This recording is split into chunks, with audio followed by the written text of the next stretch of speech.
gerar inflamações no corpo da cidade que está anestesiado.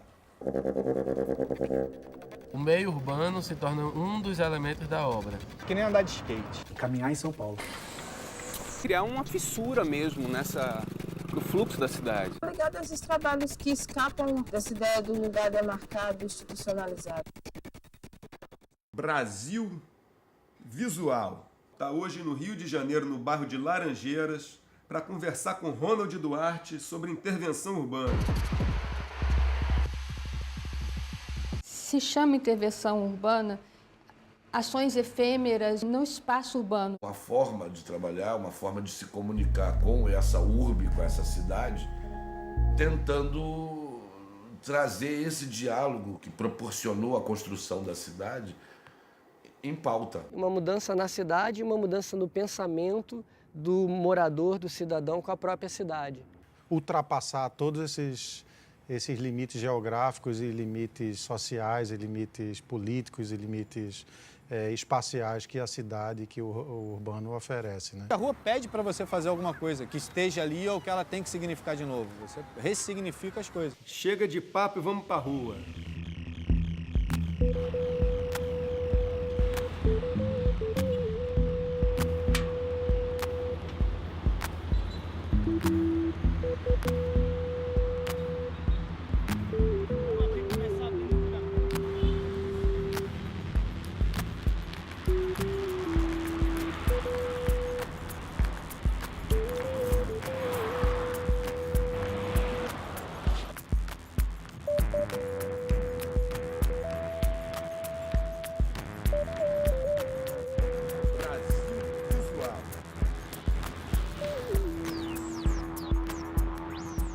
E eu acho que a arte transbordou do âmbito especializado de seus meios, de suas mídias, a pintura, o desenho, os seus materiais, para o âmbito da vida, entendida num sentido muito amplo.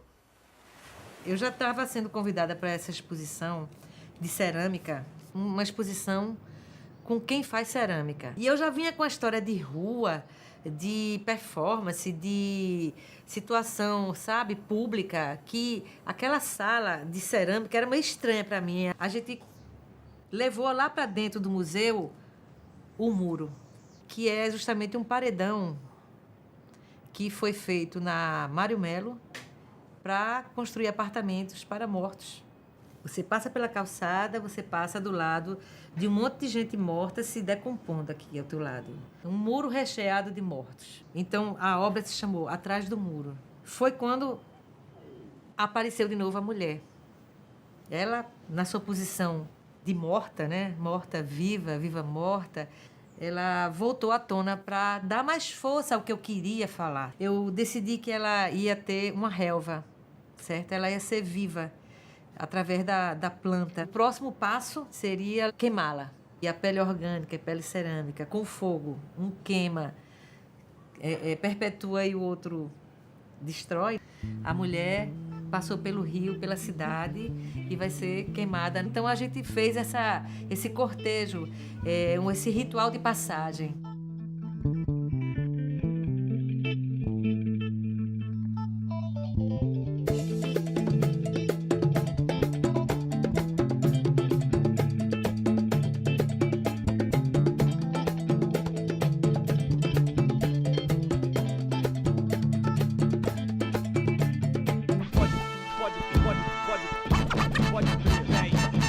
Quando você faz uma intervenção no edifício, por exemplo, você está chamando a atenção para uma coisa que os passantes, as pessoas que estão ali, perceberam, mas não acordaram para aquilo. Então, Marcelo, como é que a arte pode se relacionar com os espaços urbanos? Viver o espaço público em São Paulo é uma guerra, assim, porque você não tem calçada, você não tem transporte público decente. A gente quebra um pouco essa rotina. Eu acho que você cria uma nova visão sobre o espaço público. E a intervenção veio nesse viés do grafite, porque se para mim já não tinha muita dificuldade em fazer essa parada, que as pessoas reconheciam como ilegal, sei lá, chegar e trocar a calçada de São Paulo, que eu tenho um trabalho chamado In Out, em que eu troco a calçada de São Paulo. Então, essa parada eu fiz em frente à delegacia, e ninguém não sabe se você está consertando, se você está quebrando, se você está roubando, porque a pessoa não identifica que ação é essa. O vandalismo está dentro do conceito ali. Acho que não tem sentido nenhum ele pedir autorização para fazer isso. Eu não trabalho com autorização, assim. E o que eu faço é ganhar tempo. Eu tinha essa ideia desse corpo já, que faz um percurso diferente daquele que habitualmente a gente está fazendo quando está no espaço urbano. E tinha um desse corpo que pedia atravessar essas 2 janelas por fora de um prédio. Era uma necessidade minha de ser esse ponto que costura um prédio e se torna uma coisa absurda. Esse olhar contemplativo, que é um olhar já preparado de quem entra no museu, eu queria que ele fosse um pouco mexido. Então a situação que eu tinha era essa, de rasgar esse museu e dizer que vou emoldurar, e o que eu emolduro é um pedaço que está lá fora. Não ia conseguir um espaço urbano que queria, nem estava a fim de trazer um vídeo para dentro apenas. Então eu disse, não, eu quero usar a própria ideia da espacialidade e saber se é possível quebrar essa parede.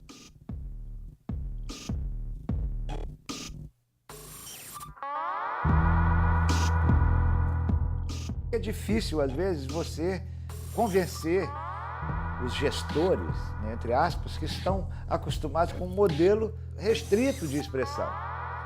Mas eu acho que aí a intervenção tem um papel fundamental, né, de transgredir a instituição também.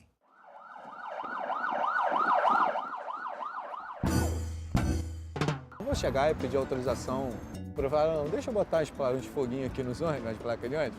Na verdade, essa autorização quem me dá sou eu mesmo, é a minha vontade, entendeu? E a minha vontade é de assinalar uma coisa que está acontecendo. Eu fiz a primeira vez porque tinham tacado fogo no 410. Aí, na mesma hora, eu falei, cara, a gente tem que sinalizar isso. Então, eu comecei a botar os ônibus incendiados, que era um adesivinho de 10 centímetros. Eu não tenho envolvimento com crime, o crime envolve a gente. Eu cresci na Tijuca, se você escuta um tiro, você já está envolvido pelo crime. Então a gente tem que ensinar as pessoas a lidarem com o que a gente está propondo, que não é fácil, é novo, entendeu? Se eu falar para alguém que, não, meu trabalho é carregar 3 toneladas de sal grosso e botar ali numa praia que não existe mais, vai ter um bando de gente que vai falar, isso não é arte.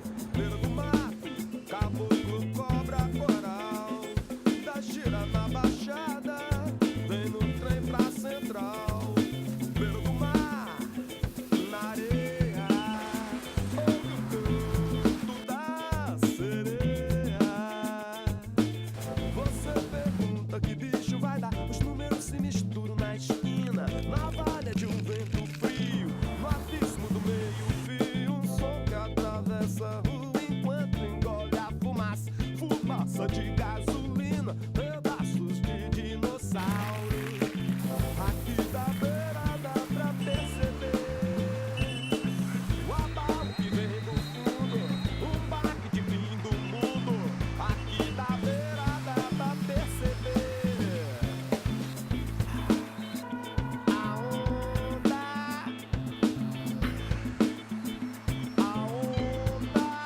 onda. Eu falo de memória, eu acho que algum, sei lá, tipo, um fã da vida, a gente foi pedir para fazer ele na Glória, falaram que o sal ia desgastar a pedra. Desse que está aqui atrás é a praia da Lapa. Penso nessa relação do mar e da cidade do Rio há muito tempo. É a memória do mar, onde o mar esteve e não está mais. O mar passou de noite aqui enquanto todo mundo estava dormindo e quando foi embora estava só o sal grosso, entendeu? E o que é a cidade em meio a isso tudo? Como a arte se coloca em meio a essas guerras intestinas de uma cidade? Essa cidade que está aí, o que é opressiva, a gente interfere porque a gente se debate. A gente fica puto, não, eu não aguento mais, eu tenho que me brigar com isso aí, eu tenho que dizer, não é por aí. Que se nosso país ainda não é o paraíso que desejávamos, Deus nos livre de vir a ser o inferno. Somente uma cidade como o Rio de Janeiro, como uma cidade como São Paulo, uma cidade como as cidades brasileiras. É o que eu costumo chamar de cidades medusa, são as cidades da morte também, que nos olha cotidianamente com os olhos da morte e ao mesmo tempo se reinventa.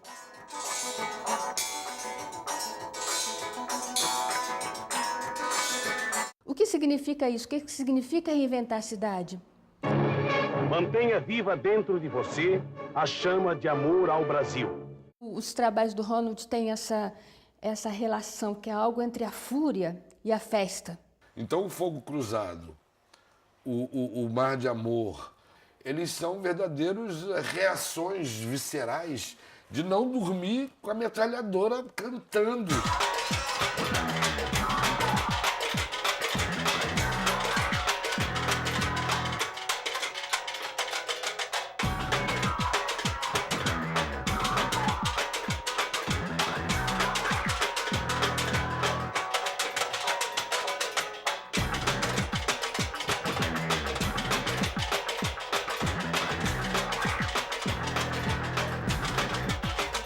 Do Fogo Cruzado pro Mar de Amor. Eu pensava, vou rodinha, vou botar o mar inteiro vermelho pro carioca ver o tamanho da violência que ele vive. Todo mundo agora, aqui, ó. Pra lá, vai correndo pra lá e vambora. Vambora, todo mundo vai tomar. Vai entrando logo, vai soltando. Vambora. Tu vê o céu, a minha casa é o Boré. Você, meu outro irmão, o meu quintal é o alemão. Mas tua barra é da Tijuca, mas a minha é mais pesada. O que tu vê da tua varanda, eu vejo da minha sacada. Rocinha, pavãozinho, fogueteiro e vidigal. E do gargalo da garrafa, eu vejo todo o litoral. Mangueira já cantaram, seu cenário é uma beleza. E do Cantagal, lá tem muita natureza. Mas quem não conhece a favela, pensa que só tem feiura. Mas é só se aproximar e encontra muita formosura. E você sobe em qualquer canto e logo enxerga o visual. Por isso vem cantar comigo o rap do cartão postal. Eu digo que visual. Cartão postal. Eu digo que visual. E eu chamei de Mar de Amor como uma espécie de provocação ou de necessidade. Porque já que tem tanta violência, precisa-se de algum amor, por favor. Peço licença pra começar. Quem tem todas as línguas pra conversar, numa perna só o mundo ele roda e coloca as coisas pra copular. Na encruzilhada ele chega aqui, agora ele está. Quem é que abre os caminhos? Exu Elebara. Brasil Exu Elebara. Visual. Tá hoje aqui na Floresta da Tijuca, pulmão do Rio de Janeiro, para acompanhar de perto o encontro para a realização de algumas intervenções urbanas. Você pode estar achando estranho intervenção urbana na floresta, mas é isso mesmo, que é uma floresta urbana que já sofreu muitas intervenções. Isso aqui era tudo cafezal. Foram anos de desmatamento intenso, o que acabou afetando o abastecimento de água da cidade. Só sei que Pedro II percebeu que a cidade precisava garantir seu abastecimento. De lá para cá, muitas águas rolaram, a floresta se tornou o coração do Rio. E hoje o Brasil Visual está aqui para conversar com alguns artistas sobre a intervenção urbana.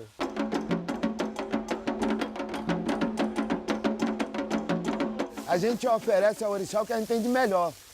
E eles estão oferecendo aqui para a natureza o que eles têm de melhor. Afonso, o que você preparou aqui para essa tua intervenção aqui no... Engraçado que o Aderbal entrou no ateliê outro dia, viu esse trabalho, contou o número de fendas que tem, né? E falou, ué, é o trabalho de Ansan. Quer dizer, eu não fiz pensando nisso, né? Mas o universo está tão dentro das coisas que algumas coincidências acontecem assim.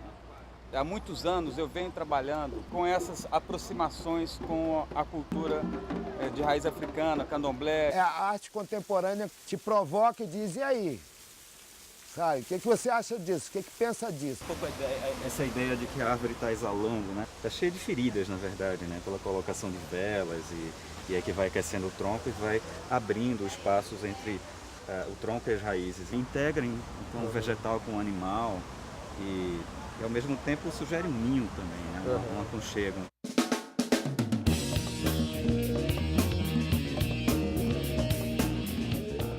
E Rodrigo Braga não faz necessariamente intervenção urbana, mas ele registra as intervenções ambientais dele, né? Tem algum diálogo, não necessariamente com o urbano, mas com o ambiente, né? E aqui, é legal? Isso aqui é pina do mar, aqui, ó, tá a poucos metros daqui. Água, água.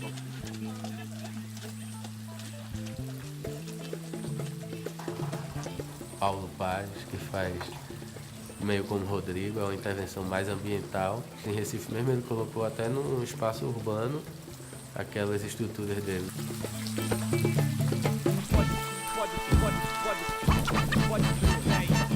Na passagem dos anos 50 para os anos 60, os precedentes vieram com a experiência dos neoconcretos. Elliott Sica, Elijah Clark, Elijah Pape, várias coisas aconteceram nesse período. O que é interessante é pensar esse fenômeno em que os artistas do Brasil inteiro foram às ruas da cidade, que foi no final dos 90 e no início do milênio. Eles colocaram as periferias em contato. Grupo Urucum, no Macapá, Grupo Laranjas, no Rio Grande do Sul, Atrocidades Maravilhosas no Rio, no Jari, Graziela Kunsch, Lorival Cuquinha, em Recife. Ele pendura um varal, uma imagem muito potente. Outro trabalho interessante dele é o mapa do ácaro. Uma topografia, uma geografia de por onde o ácaro anda, né, no corpo da gente. E eram 11 mil fotografias microscópicas que eu tirei da minha namorada na época. A área de meio centímetro quadrado, e a gente ia fotografando o corpo dela inteiro. Depois fiz esse quebra-cabeça. O Rio Capibaribe, onde você pode andar em cima, acessar tanto por uma tirolesa como de barco. O que é interessante é que isso vem de uma prática artística, que é a prática da musa no ateliê. Você ia desde o mais íntimo, que era a minha relação com ela, ali, bem privada, até uma extrapolação para o público.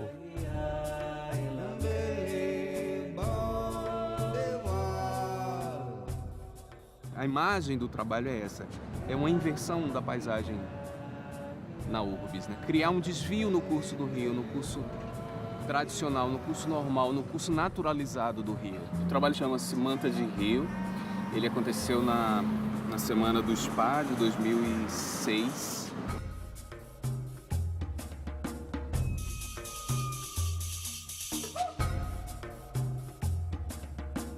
Estamos aqui, Maurício Silva, Zé Paulo e Maurício Castro, uns idealizadores do SPA, que é uma referência quando se trata de ações de rua, intervenção urbana.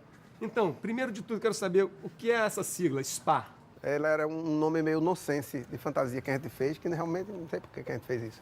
É porque spa também tem a ver com aquele lugar que você, né, vai pra... Né? Eu sempre pensei que era isso. É? Você vai se sentir bem, fazer uns exercícios para ficar bem em forma. Ele foi composto por artistas e não por técnicos da Secretaria de Cultura. Quando você está dentro de um órgão público, né, sempre existe uma tendência fortíssima de engessamento. O nosso papel na coordenação do SPA era de gerar uma ambiência de liberdade. Uma técnica muito usada é o não perguntar. Né? Assim, tipo, se você perguntar se pode fazer isso, o cara vai dizer não pode, né? Se você não perguntar... Semana de arte visual aqui é aqui. Seja bem-vindo ao SPA.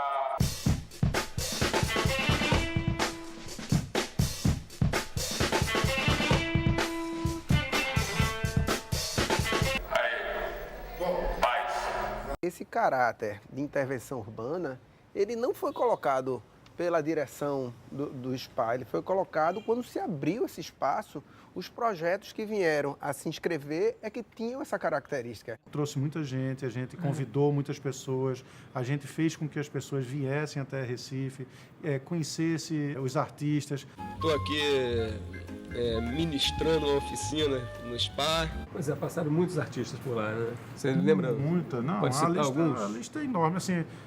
Uma das pessoas mais assim, emblemáticas e importantes que teve foi você, né?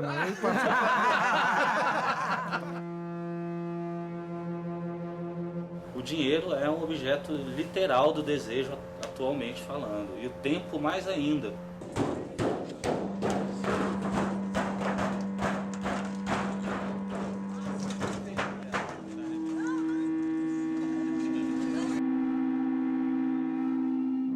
O Aberto Brasília foi uma experiência fantástica, uma discussão do poder de dentro dos espaços de poder. Eram 22 artistas nacionais e internacionais, e essa obra do Voltaire tem um grau de subjetividade extremo. Uma pintura motorizada que fica sem rumo, andando na esplanada, um díptico. Estou tratando da cor sem tratar da questão pictórica.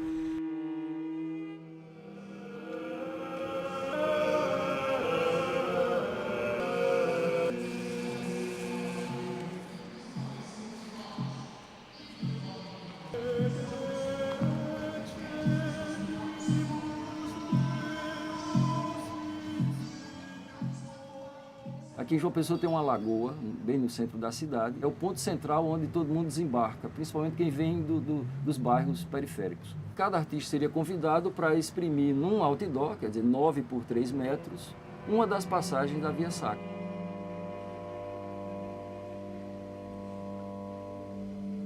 Passou a se chamar Artidó por causa de já ter sido usada essa palavra por Paulo Brusque e Daniel Santiago em Recife, na Mostra Internacional de Artidó. Um tema muito polêmico, falar de religiosidade, falar de Cristo num país muito católico, com ainda muito ranço. A primeira questão dela foi um artista que pintou um Cristo andrógeno.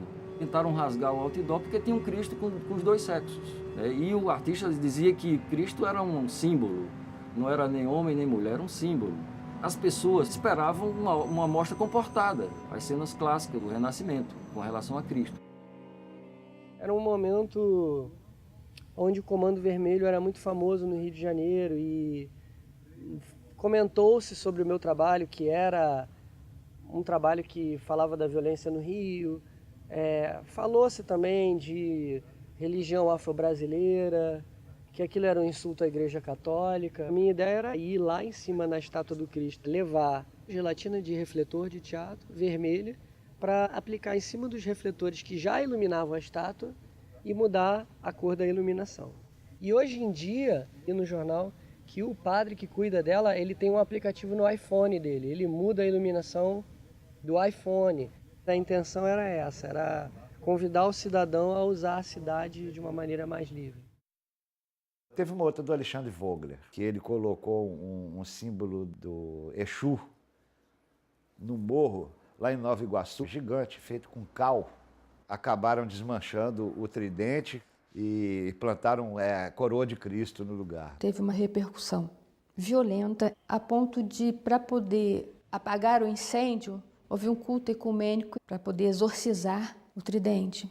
E o tridente, na verdade, é um signo que atravessa várias culturas, em cada cultura ele tem um sentido diferente.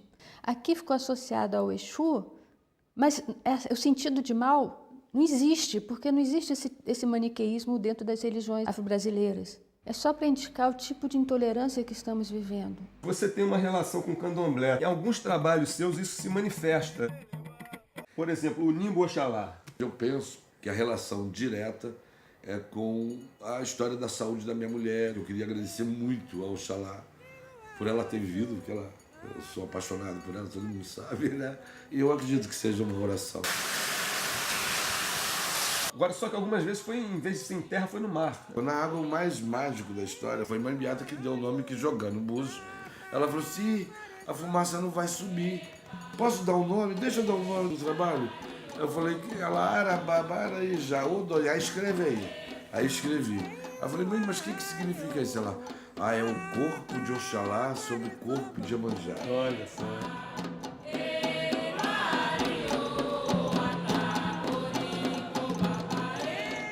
Ela subiu, ela parou e parecia que não tinha vento.